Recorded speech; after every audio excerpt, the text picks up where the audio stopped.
За бүр ингээд үнэхээр зүгээр ингээд сууж чаддгүй. Ямар нэг юм ярихгүй бол үнэхээр болохгүй байна. Та нар юуны талаар ярих гэж байгааг минь бол мэдж байгаа. Юу болсныг бол мэдж байгаа. Тослогдсон үстэй нэг хүн ингээд хар шүн бичлэгээ сууж байна. За тэр хүний ёсноос бас нэлээд гажцсан. Үнэхээр харахад бол үнэхээр аимшигтай дүр зураг тэнд бол үзэгдэж байгаа юм. Тэгээ яг хоо ийм хэрэгүүд урд нь зөндөл болж исэн штэ гэж бодож иж магадгүй те. Одоо яагаад гэж бодож иж магадгүй. Энэ нөгөө хураагдчихээн л та. Хураагдсараад одоо ингээд тэлсэрч байна. Одоо энийг ер нь зэгцэлж энэ зүйлийг шийдэхгүй бол үнэхээр болохгүй байна. Энэ бүр арай л хитэрч байна. Энэ дээрлэхэлт гэдэг зүйл угаасаа одоо ор үндэсгүй алга болохгүй хизээч. Байж л байна, байсаар л байна, байсан тэ. Намайг хүүхэд байхад хүртэл байсан. Гэхдээ намайг хүүхэд байхад байдаг байсан дээрлэхэлт арай утга учиртай байсан шүү. Ийм доромжлол, ийм балиар те, яргалал, ийм харгас хэрцгий байгаагүй. Манай үед бол шүглддэг үе байсан. Гээл те, та нар мэдээж шүглдэл додно очил мөнгө байна уу байхгүй. Нэгжээд гараад ирвэл аав шүү. Окей. Нэгжүүлнэ мөнгө байхгүй. Зайл. Нэг амбардаал явуулна. Тэрнээс нэг тийм амар зодож нүдэлтэй бүр ингээд ийм байдалд ортол нь тийм юм байгаагүй. За нэгдүгээр зөө онцлог нь. Хоёрдугаарт бас нэг онцлог байснаа нь юу вэ гэхээр хүүхэд байхад намайг тэгж одоо дээрлэхэж дууддаг хүмүүс бол хизээч үе тэнгийнхэн байгаагүй. Дандаа дээд үеийнхэн байдаг. Дүүнрал иркэтэлдэг тийм хэлбэр байсан. Дүү хүнээ иркэтэлж байгаа юм чинь гэдэг бодол тэр хүний дотор байдаг байхгүй юу? Хэдрүүлэхгүй. Хүнд тэгж бэртэл учиртал нь зодож нүдэхгүй. Ер нь бол ихэмчлэн амаараа. Ерөөсөө амаараа л иркэтэлдэг. За тэгээд ах нартаа ингээл дээрлэхүүлдэг. Тэгээд байгаа мөнгө төгрөгөө хаяа дээрэмдүүлдэг тийм байсан. Гэхдээ нэг сонирхолтой үзэгдэл нь шүү дээ. Хэрвээ би өөрөө ямар нэгэн асуудалд орсон, надад хэрэгцээ үүссэн, эсвэл би өөр энэ тентгийн хүмүүс дээрлэхүүлсэн байхад намайг аимшигтайгаар өмөрч чаддаг байсан тэр хүмүүс. Туслах үедээ бүр тусалдаг байсан. Дундаасаа мөнгө төгрөг босгоод тийм байдаг байсан бохгүй юу? Утга учиртай байсан. Гэхдээ одоогийн нөхцөл байдал бол үнэхээр тийм биш вэ. Энэ бүр хаасайгүй. Одоо зүгээр энэ бичлэгийн ил гарцсан энэ зүгээр л нэг тохиолдол нь бохгүй юу? Яг энэ шиг эсвэл бүр энэс ч амар зүйл байгаа юм байна гэдэг бодол угаасаа тодорхой болчихж байгаа сте тий. За тэгэхээр энэ дээр нэг хариуцлага гэдэг зүйл яригдах хэрэгтэй байна. За би бүр гууж байна. Бусад ютуберуудыгаа бусад бичлэг хийж одоо дуу хоолойгоо түгээх боломжтой хүмүүс минь ээ. Энэ асуудлыг зүгээр ингээд тий хов бадж байгаа юм шиг им болжээ. Ястой муухай юм аа. Энэ нэстэ таалагдахгүй байна. Ямар амар юм бэ гэж ярихаас илүүтэйгээр энийг яаж шийдэх юм бэ? Хинээс юунаас болоод байгаа юм бэ? Шалтгаан нь юу юм бэ? Яаж энийг болиулах вэ? Хохирогч болсон хүүхдүүдэд ямар дэмжлэг үзүүлэх вэ? Хохирогч буюу хэрэг үйлдэлсэн хүүхдүүдийг яах вэ гэдэг дээр шийдэл гаргалгаа юм дэвшүүлээд ямар нэг зүйлд уриалдаг тийм зүйл хийгээсэй гэж би хүсэж байна. Тэгэхгүй бол зүгээр юм яг явж байгаа сенсацэн дээр зүгээр л тэр топикийг ашиглаж зүгээр л ямар амар юм бэ гэдэг бичлэг хийж хандлт авдаг тийм байдлаар энэ зүйлийг ашиглах бол бараг бичлэг хийгээд хэрэггүй. Би нэг хүнийг хэлэх гээд байна. Сая гарan дагагчтай хүн байдаг. Дандаа сенсац дээр контент хийдэг. Гэхдээ хизэж шийдэл санал болгодоггүй. Дандаа л ийм юм болжээ, тийм юм болжээ. Ямар амар юм бэ? Яна бла бла бла. Одоо ийм байдлаас болмоор байна. Нэг хоб бацдаг жанрын контент хийхэ болмоор байна. Тэрний оронд нэг юм оюун ухаанаа зараа тэрэн дээр шийдэл юунаас найгаад байгаа. Өөрийнхөө бодож байгаа ихтгэл үнэмшил дээрээ баттай зөксөд хэлий гэсэн зүйлээ хийлдэг тийм бичлэг хийлдэ. За жоохон хадуурах гэдэг. Тэгэхээр хариуцлага гэдэг зүйл заавал яригдах хэрэгтэй. Хуулийн хариуцлага нь бол угаасаа байдаг байх одоо. Тэгэхдээ нэмээд миний бодож байгаа зүйл юу вэ гэхээр иймэрхүү хэрэг үйлдэлсэн хүүхдүүдийг их сургуульд авахгүй байх. Тийм хариуцлагыг өөрүүлэх хэрэгтэй. Алдаа гаргацсан штэ хүн болгон л алддаг штэ гэж ярьж магадгүй. Гэхдээ энэ бол алдаа биш. Энэ бол гэмт хэрэг. Алдаа гэдэг чинь өөр зүйл. Санамсаргүйгээр үлдэгдэж байгаа зүйл. Энэ бол санаатаагаар хийж байгаа гэмт хэрэг. Тэгэхээр энэ дээр алдаа гэдэг нэг томьёог ашиглах нь бас жоохон сонин гэж би бодож байна. Нэгдүгээрт, хоёрдугаарт санаа зовлтгүй. Их сургуульд сурах эрхийг хязгаарласан ч гэсэн тэр бол зүгээр улсын тодтолтой байгууллагуудад л үйлчлэнэ. Хизээж ямар ч төр засаг хувийн бизнес, хувийн компаниудыг та нар ийм хүн авч болно, ийм хүн авч болохгүй гэж шаахад шаардах одоо тийм эрх зүйн үндэс байхгүй л те. Тэгэхээр санаа зовлтгүй дээрлэхэгчтэй та нарт бол сургууль олдно. Гэхдээ улсын тодтолтой олон улсын том сургуулиуд олдохгүй. Окей. Тэгэд хүртэх ёстойгоо л хүртэж байгаа чинь тэр. За, эсвэл ерөнхий эсэлтийн шалгалтыг нь тодорхой хугацаагаар хойшлуулдаг. тухайн жилдээ яэш өгөх боломжгүй. Дараа жилд нь бас яэш өгөх боломжгүй. Тэр хугацаанд харин тэр хүүхдүүдээр юу хийх вэ гэхээр хүмүүжүүлэх сургалт, олон нийтийн үйл ажиллагаанд оролцуулах, сайн дурын ажил хийлгэх. Үнэхээр жил 2 жилийн дараа өөрийгөө үнэхээр муухай юм хийжээ гэдгээ бүр мэдрээд, гимшээд, ухаартал нь тэгж явбал. Тэгээд өргөдөл бичээд өг өөрийнхөө. Гэхдээ заавал хугацаа заана. Хугацаагаа дуусгасныхаа дараа өргөдлийг авна. Тэрнээс 1 сар болонгууд л өргөдлийн хүчингүү за сарын дотор ухаарсан байна гэж аваад эрхийн нээдэг биш. Заавал дор аж 1 жил үнжүүлдэг, хүлээлгдэг, 2 жил хүлээлгдэг. Тэрний дараа элсэлтийг ерөнхий шалгалтанд оруулдаг. Ийм зохицуулт хэрэгтэй гэж би бодож байна. Яадаг юм бэ? Хохирогч болж байгаа тэр хүүхдтэйгээ ямар ч өрөвдөх сэтгэлгүйгээр хайр найргүй хандаж чадж байгаа мэт өөрсдөнд нь ч гэсэн чаддаг юмараа харгас хандах хэрэгтэй. Толгойг нийлээд ивэдээ хүүхэд юм даа гэдэг шалтгаан үнэндээ алга. Хүүхэд гэж хэлэхэд хэцүү. 16 хүрсэн, 17 хүрсэн хүмүүс бол тийм юугаач мэдэхгүй жоохон нас бол биш. Би ч өөрөө 15 6-тай байж үдсэн хүний хувьд би мэдчихэв. Энэ тийм жоохон нас биш ээ. Юмны учрыг мэднэ, ойлгоно. Үр дагавраач мэдж байгаа. Окей. За тийм зүйл байна. За эцэг эхчүүд байна. Надаа нэг эцэг эхчүүд дээр хэлэх 2 юм байна. Ямар хүмүүсээ бий болгоод өсгөөд хүмүүжүүлээд ямар хүмүүсээ бүтээгээд байгаа юм бэ?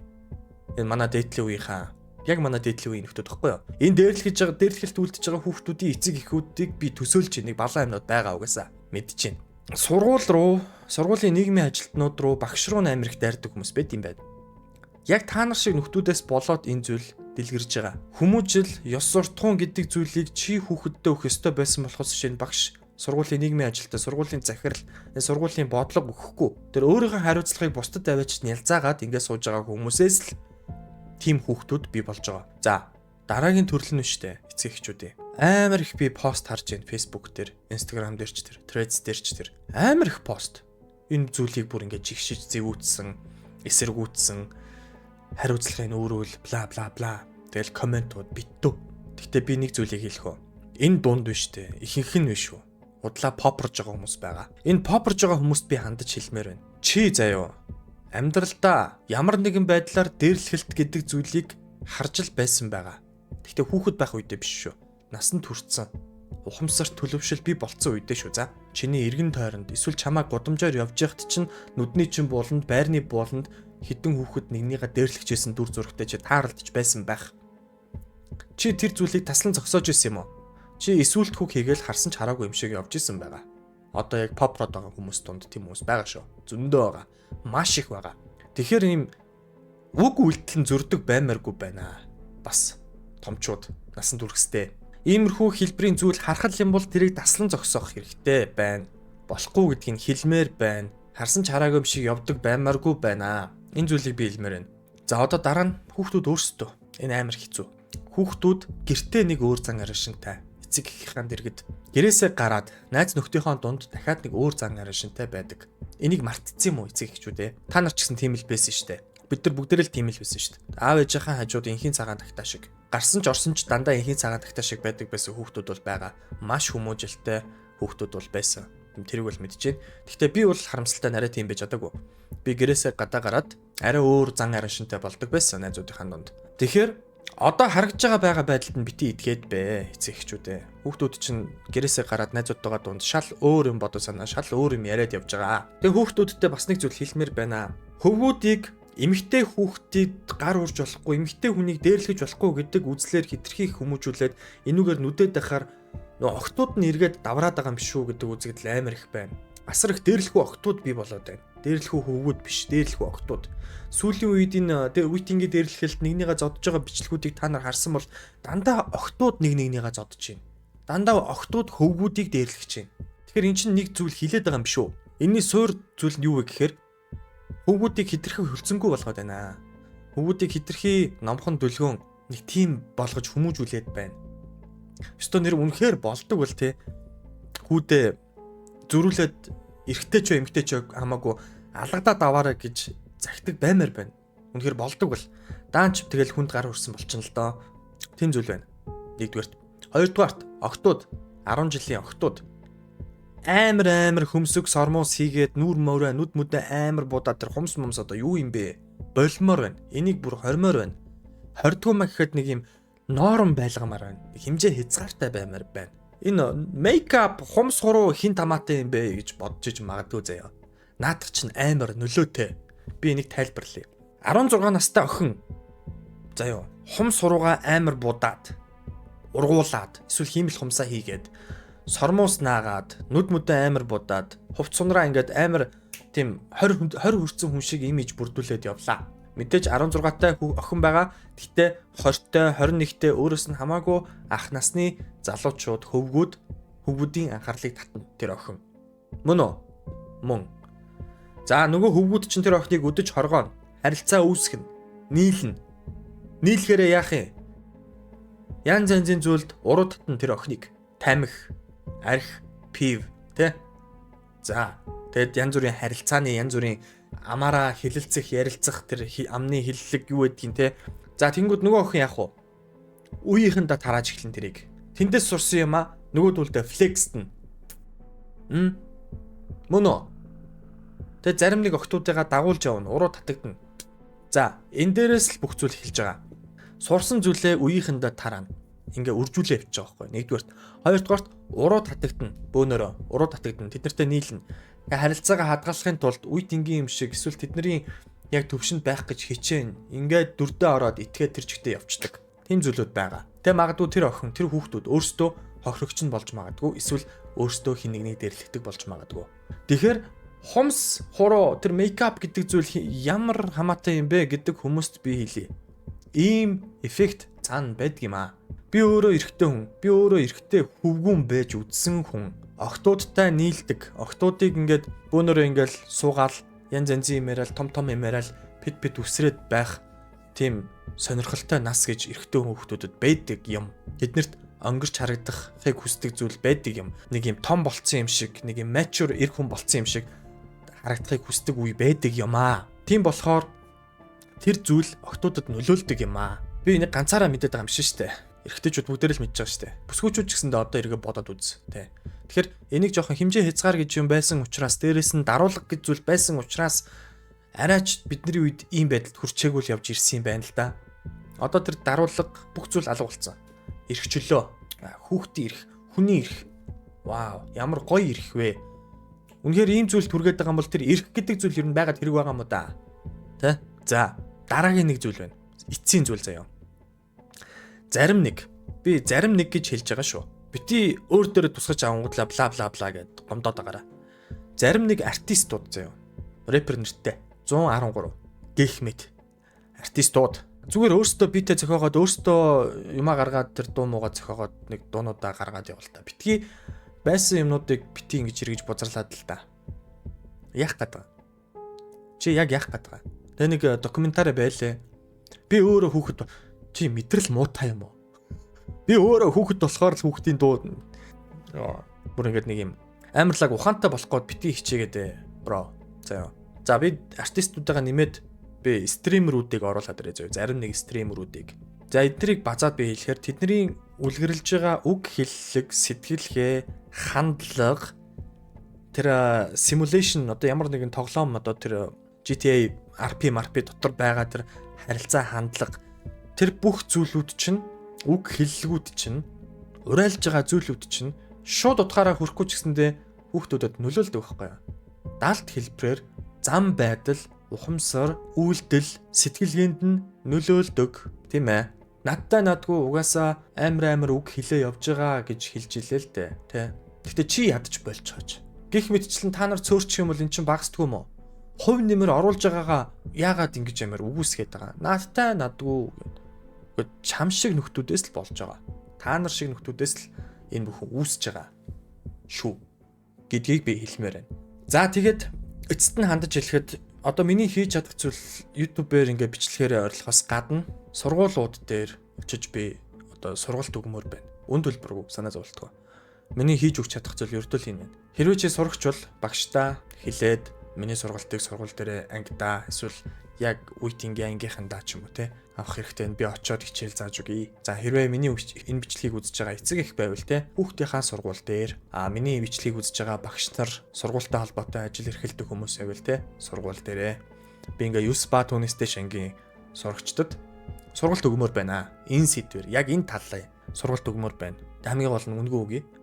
За, хоёрдугаарт намайг энэ болсон явдлуудыг судлаа явж байхад өмнө нь болсон явдлууд заримдаа ингээд цагдаа дээр очиод хэрэг нь хаагдцсан, шийдэгдээгүй, сунжраад байдаг ингээд гих мэтчлэн ингээд танил талаараа хаалгаж малгацсан ийм кейсүүд айгүйх олон байд юм байна.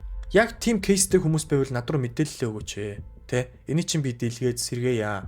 Яагаад хаагдцсан, хэн нөлөөлцсөн гэдэг зүйлүүдийг би бас жоохон хөөцөлдөх талын юмыг хийж өгмөр байна. Тэгээ энийгээ би бүр баримтжуулаад контент болгоод ил тод тавиад тэгээд энэ нэг юм асуудлыг тэ албан тушаалаа ашиглаж шийддэг нэг юм цагдаагийн байгууллага дотор байгаа зүйлүүдийг жоохон лик хийж энэтэй бас тэмцэлтмээр байна.